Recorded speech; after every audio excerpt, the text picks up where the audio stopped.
Say, welcome to Sociology of the Family. I'm Dr. Beverly Ann Thompson. And I'm Akello Stone. And in this section, we're talking about Chapter 7, Love and Romantic Relationships. Woo! The moment you've all been waiting for. What is it all about? So our challenge in this chapter is to really understand how sociologists view social relationships, romantic relationships. And so the chapter starts out by defining a social script, which is a commonly understood pattern of interactions that serve as a model of behavior in familiar situations. You know, it's funny too, because when you hear the word script, like if I'm an actor and I'm given a script, someone else has written it, and I have to do my best to try to, enact or act out the script as it is written. And I think we do that as well. And if we have two people that are acting out scripts and they may not be the same scripts, then the scene might be very awkward. I think for many, the depiction of this script is complicated, right? It's complicated, it's ambiguous, it's clumsy, and and it leaves you feeling kind of empty sometimes when you feel you didn't get the script right. So this chapter starts to set up our social context by just talking about the dating system and how perhaps that's more associated with past decades, yet young people today continue dating, perhaps in different stages of their life, after college, perhaps. The acceptance of living together. These are different social contexts that might differentiate us from our parents or grandparents' generations. And so, when we talk to our parents or our grandparents about our dating life and their dating life, we're going to see these kinds of that's contextual differences. It talks about how in our contemporary society, divorce is very common. You have single older people. And then just how the communication technologies change how we communicate, how we meet people, how we date, and so on. And so these are, some broad, important contextual considerations for us. And also, I think it's really important on the second page, they mentioned that as far back as 1976, 70% of 21-year-olds were no longer virgins. And so that's kind of where the context that we're coming from is that college age people, 70% have probably had sex, but a good, percentage of them perhaps have not. And so, we're talking about young adulthood in these different situations. Well, the other thing too is interesting is how one defines sex and whether they've had it or not. And in a survey, we already know, through the whole Clinton ordeal, that the ambiguities of what's considered sex it depends on the person and what a person, how they view. Let's even say there's the sexual script of what that means. So if we can talk about love, what is love? There is a lot of different types of love. We're really focusing on kind of love and romantic love. Love is deep affection, concern for someone else, strong emotional bonds. Romantic love is passionate devotion and attraction that one person feels for another. And sometimes even love and romantic love can get confusing, right? What may feel like just love to someone may feel like romantic love to someone else. Mm-hmm. And so there could be a discordance in the way that those feelings are even had. And I think that could, cause even more confusion for someone who's trying to put themselves out there, if you will. And then utilitarian love, the chapter mentions, which is the practical, rational dedication of one person to another based on shared understandings and emotional commitment. And I think of this as just a different life stage type of love too, of like, if you imagine when you're a teenager, you're falling in love with people and how you consider that, how you fantasize about the potential of what could be. And then later in life, when you're in your 40s or 50s, when you think about what kind of romantic relationship you might want and what it would include, it might include a lot more utilitarian, Absolutely. if they have children, if children are involved, as in the case of divorcees or single people with children. Utilitarian is really more important. It doesn't necessarily mean it's kind of if you give someone, just a really wild, not so useful birthday present versus giving them, a pair of pliers. The pliers could be very helpful, and probably will last a lot longer than whatever it is you gave them. That's kind of frivolous, but kind of exciting.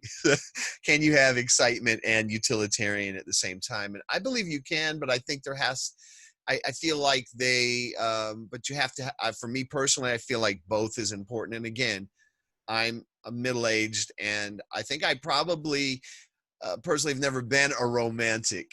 And so I've always been more on the utilitarian side. Well, first of all, dating, kind of in the sense of my understanding, could be quite an expensive endeavor. Going to restaurants, going to activities, buying clothes. And then if there's sex involved, then there's contraception, and there may be sex toys, there may be lots of different things. That dating is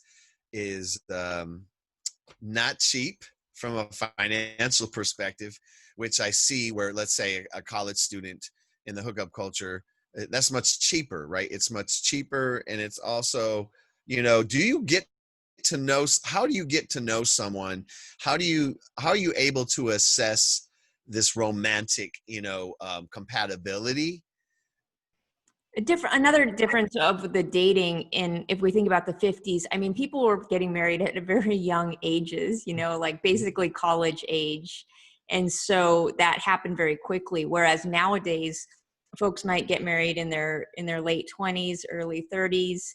And so that time difference of the stage in a person's development is really significant for this conversation on dating, and how historically dating was a lot more serious.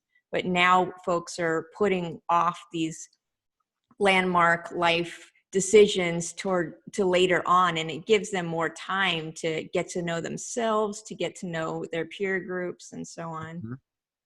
We are bombarded with such sexual messages in the media more than even when I was growing up, right? There was so many limitations on it. So now that when we see this really over-sexualized, media and messages, it makes you want to just try. It kind of makes you feel more open about exploring.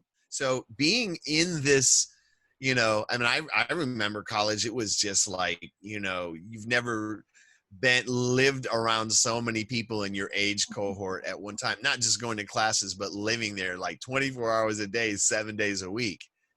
There's just, you will never have, let me tell you, you will never have that opportunity again as an adult. As adult, we most of us will be working full time, right?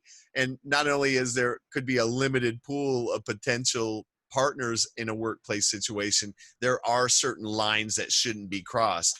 But in college, it's just like, everybody's the same age. Most everybody's single or whatever. And the pool is huge, right? Right. So it definitely, the time context. So this is the time, college students, to really, use this time in this huge available pool of real life people versus online people, which we'll talk about later. Well, that's the difference too. I was surprised to see that my students did not admit to online dating, and they were actually quite against it, or had stigmatized feelings towards it. And so I don't know if that's because of their particular demographic, or just because they are living on a campus with 3,000 other young people, and they don't need to date online. They can just, go down the hall in their dorm and meet everyone on campus, basically in a small community like that. And so I was thinking perhaps it's later on, after they graduate college, when they're in that job that you mentioned, where you can't really just date your colleagues freely because there's rules about that. And so perhaps it's at that stage in life where folks might start to date online rather than in their college situation, when they have access to their peer groups. There's an expectation that it's the young man's money, especially on a heterosexual date, that is going to fund the date. And they Mhm. talk about these gender normative expectations of the man really being the one to pursue asking the person out on the date, choosing the activity for the date, spending the money on the date, driving, dropping the person off, initiating a kiss, initiating, sexual activity. And so, this disempowers women, and it provides women with less opportunities to be able to pursue the people that they're interested in, to be able to approach people and ask them out on a date. It also would relieve a lot of Mhm. pressure from men, because men feel a lot of pressure to have to initiate all these things. And heterosexual men would absolutely love for women to approach them. In our culture, there's really no defined rites of passage for men. And for men, young men who are moving into manhood, who have no script for that, I mean, there is a script. It's a very old, outdated script. And it's pretty much, let me show how much, when a man pays for everything, there's a power shift, right? Right. And men need to redefine their manhood outside of the context of a relationship, whether it's gay or straight. It doesn't really matter. The definition of oneself, as a consequence of how those relationship dynamics play out, I think is problematic. Yeah, that just points to the changing norms around gender expectations have changed significantly for women, but not so much for men. And Mhm. so men still have these kind of outdated social scripts within these contexts of romantic relationships, whereas women's position in relationships and society with money has changed significantly. And so I always talk to my students, because my students are young women who really have career ambitions, but they, at the same time, they want a career that's equal to men, and a powerful career, a career that defines their life and makes good amount of money. And at the same time, they expect the man to pay for the date, to ask them out. And so to me, it's difficult. You just can't have it both ways. Do you want to be equal? And if so, we need to be more equal on every level. And that means that the man is not going to be always paying for the date. The young man, the young woman probably have an equal income. And so why should this burden be on the man? And these kinds of gender norms, go through dating, but also into the family, into child rearing, and so on. And so the more we can be equal in dating, then that can contribute to more equality within the family later on. In terms of online dating, do you think that online dating somehow, in some ways, equalizes the playing field a little? I know there is one dating app called Bumble that is more, it is woman centered Right. in terms of the woman making the decisions, and ultimately, if you look at the research on coupling, Right. uh, women do make the decisions ultimately. And I think for many men, they feel like they have to kind of do the peacock thing and impress the woman, for her to make the decision, when that should be an equilateral decision. But do you think that online, in its promise, do you think it offers a little bit more of an egalitarian method of mate selection? Yeah, it's interesting, because a lot of gender norms are reinforced in ways that might be surprising, because they don't have to be. So for example, we can see, and the information that I think of right now is the book Dataclysm, written by Christian Rudder, who's the founder of OkCupid. And I really love this book because it has a lot of cool infographics that are really easy to understand. And, if you survey people about their dating, and like, would you date someone of a different race? Would you date someone, whatever situation? Of course, people are going to say, of course I would. But within this book, Dataclysm, it's based on actual behaviors that people engaged in. And so what Mhm. we see is that men do the majority of the first message. And so women receive the messages. Women rarely write the first message to the man, say. And so so that encourages men to just shotgun approach, right? Write one message and send it to 100 women and see who responds. We see that, more attractive women, of course, receive so many emails that they're inundated. And so therefore they're actually kind of turned off by the whole process and might quit participating. Men receive very few messages. And in one chart, I saw that the most attractive man receives fewer messages than the least attractive woman. So it just shows how incredibly skewed it is, so that actually the majority of men on online dating websites are not going to receive any useful messages at all. And so actually they're quite discouraged, and they might even write really mean messages to the women, which certainly doesn't help their case. So we see that the gender norm behaviors are reinforced on online dating. Men pursue women, women respond. Then you can break it down by race, and we see that people really do write to people that are of their same race. And then outside of that, we see, certain races receive very few messages, and certain races receive the lion's share. And so it's still a very racially segregated field as well. But it's part of the process. Is this is not the person. How do you handle that in a tactful way? How do you handle rejection?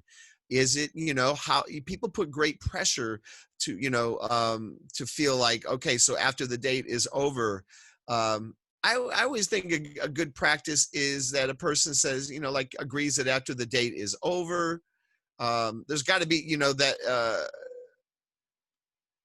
I guess it's really hard to say. It's like, if you text me and I don't text back, that means I'm not interested. Or do you tell someone right away? How do you convey to that person you've had the first date? How does the first date end? I think that tells you whether or not like it's done. And if it's done, it doesn't mean you're a bad person or they're a bad person. It just means that it's just not there, and that's okay. Sometimes you can be friend, maybe there's enough interest just to be friends with that person or network with that person, in a creative sense or academic sense. But it doesn't mean that every person that you go on a date with is ever going to turn in, or I was like, convert to some type of romantic relationship.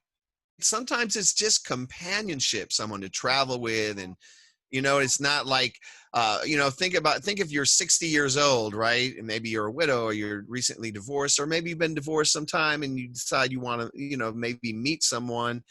I think there's a different expectation around what that relationship means. When you're younger, relationships can be very identity oriented, our identity as a couple. But many people have lived their whole lives. They maybe have been married or had relationships, maybe had children or whatever. They're just very experienced in the world. And I don't think that their identity is then derived from that relationship. And so relationship or dating at an older period of someone's life is very different from a younger, Right. from someone in a younger life. And it could even be more enjoyable, because it's not complicated with those things, right? It's companionship. So the chapter has a section on gay and lesbian relationships, and we can see the intersection with this demographic and how social institutions uphold certain norms that we might otherwise not think about. And so in this section, they talk about high school and high school proms, and they talk about proms that have been de facto racially segregated, even, long past when you'd expect that to end. And at the Yeah. same time, 10, 12 years ago, especially, we have some cases where GLBT high school students have wanted to take their partners to the prom, and the school hasn't allowed it. And then there've been lawsuits and so on. And so we see that, schools and high schools have a part in institutionally structuring expected norms about, racial segregation in relationships and heteronormativity that people have had to struggle against. And also in gay and lesbian relationships, you just have you don't have these social scripts that are just really embedded into the expectations. And so these folks have a lot more freedom to explore just different types of interactions, maybe more equality-based relationships, but they do have to really engage with these structures that might really be oppressive to their relationship and to their family formation. Yeah, I'll call it the heteronormative kind of structure of dating, and like we talked about earlier, where the man pays for the woman, you know, and that kind of thing is not going. It's not going to be compatible with a man and a man, or a woman and a woman, right? It's like, who, there's always this idea of like someone has to then perform these heteronormative rituals. So like, who's going to be the man or who's going to be the woman? I think that people will say that that's how some people approach, a same-sex couple, as if they're enacting that, kind of in the way that people approach any religion based upon the structure of a religion that they believe in, even though it's incompatible. The thing that I find striking in this section, which has some truth, is like how do gay and lesbians cope with all these forces, these oppressive forces, and they include staying in romantic relationships longer to avoid painful transitions. So that's when you just stay in it and try to make it work, even though it's probably not working from the start. Or pursuing heterosexual relationships as a way of conforming. Mm-hmm. That definitely happens as well. And especially in maybe like a smaller geographical area that, kind of the idea, I always like the Gemeinschaft versus the Gesellschaft. If you live in a community where everyone's kind of in your business, and you may, perform heteronormative dating. Doesn't necessarily mean all dating, all dating does not lead to marriage. So much dating that's just a temporary situation. And for many, gay and lesbians, they will date heterosexually until they have the kind of independence and privacy and have developed themselves to the point where they are willing to take those risks. Hi, welcome to Lee County, Mississippi. Elvis Presley's birthplace, king of rock and roll, also home of Rumors nightclub, the only gay bar in Northeast Mississippi.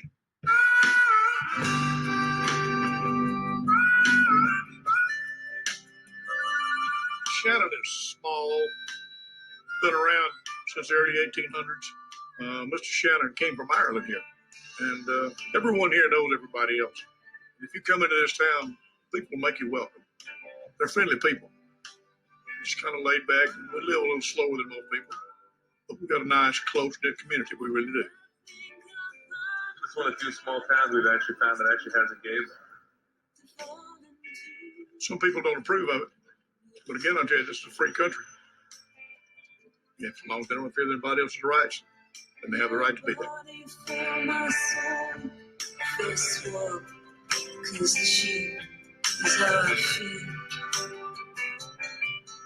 I've been living in Mississippi all my life. I was born and raised here. There's a lot of gay people here, and there's nothing for them here. So the opportunity arose, and I jumped on it. My primary motto when I opened the bar was, it's here for everybody. I don't care if you're gay, straight, black, white, male, female, whatever. As long as you come here to have fun and you respect everybody else's right to have fun, that's what it's here for. That's what we're here for. We want everybody to know that this is a place you can come and hang out.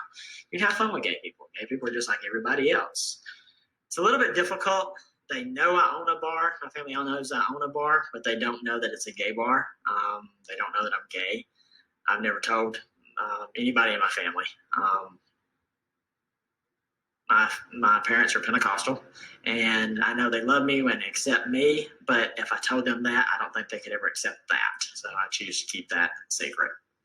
This was first grade. I think I was 6 or 7. Everybody looks at that picture and says, yeah, your parents should have known you were gay. Makes it a little bit difficult when I go to visit my family, because I have to keep the biggest part of myself secret. I can't tell them, how my love life's going, what's going on with my family, my friends, that kind of stuff. But it's a choice I made to protect them, make it easier for them. I don't make a whole lot of money, but that's not the focus. If I was here for the money, I wouldn't be here. Mississippi would not have been my choice. I was born here. I'm here now because, one, I own the bar, and two, I have a great job. As far as being gay in Mississippi, it's hard. It's very hard. There's like a lot of small rural towns and cities, you know, people will drive hours to get to the largest urban center for that. And, you know, and many will actually relocate as well. Right. They're, you know, so like, why are there so many gay people in the big cities? Well, because these dynamics play out, you know. Not, and again, the online can offer that for someone, right? Someone might be in Spokane and they, you know, and they meet someone in Seattle online and develop that relationship until they're at a point where maybe they're able to relocate, right? Because a lot of times online thing could be, you know, the whole thing about dating is not just about right now, right? It's could be about like, hey, you know, when people say they're looking for a long-term relationship, that does not happen at the snap of fingers, right? It is the expectation that that's what they're looking for, but it could take years to cultivate. Mm-hmm. We sure can talk a lot about dating, can't we? But I think overall, the main point of the chapter was to understand the importance of social scripts, the expectation of how you're supposed to behave in certain contexts.